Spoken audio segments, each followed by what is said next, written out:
ಸಂಘಟನೆಗೆ ವಿಶೇಷವಾಗಿ ನಮ್ಮ ಮಂಜಣ್ಣ ಮತ್ತು ಅವರ ಬೆಂಬಲಿಗರು ಇವತ್ತು ನಮ್ಮ ಸಂಘಟನೆಯನ್ನು ಬಯಸಿ ಈಗಾಗಲೇ ನಾವು ಜೊತೆ ಸಾಕಷ್ಟು ಸುಮಾರು 2-3-4 ಗಂಟೆಗಳ ಕಾಲ ಅವ್ರ ಜೊತೆ ಸಾಕಷ್ಟು ಕಾಲ ಕಳೆದು ಚರ್ಚೆ ಮಾಡಿದ್ವಿ. ಭಾಳ ಖುಷಿಯಾಯಿತು.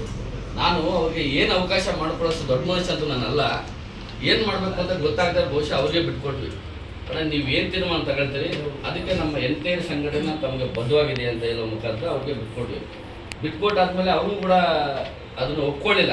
ಇಲ್ಲ ಸರ್, ಅದು ಆಗೋದಿಲ್ಲ, ನೀವು ಸ್ಥಾಪನೆ ಮಾಡಿದಿರಿ, ನೀವು ನಮಗೆ ಅವಕಾಶ ಮಾಡಿಕೊಡ್ತೀರಿ, ಅದಕ್ಕೆ ನಾವು ರೆಡಿ ಇದ್ದೀವಿ ಅಂದರು. ಬಹುಶಃ ದೊಡ್ಡ ಮಾತು ಅನ್ನೋದನ್ನು ಅದನ್ನು ನಾವು ಹೇಳೋದು ಬೇಡ.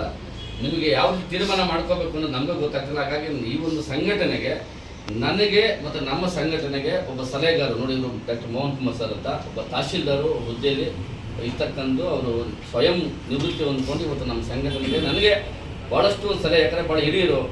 ಈಗ ನಮ್ಮ ಇನ್ನೊಬ್ಬ ಹಿರಿಯ ಜೊತೆಗೆ ಮತ್ತೊಬ್ಬ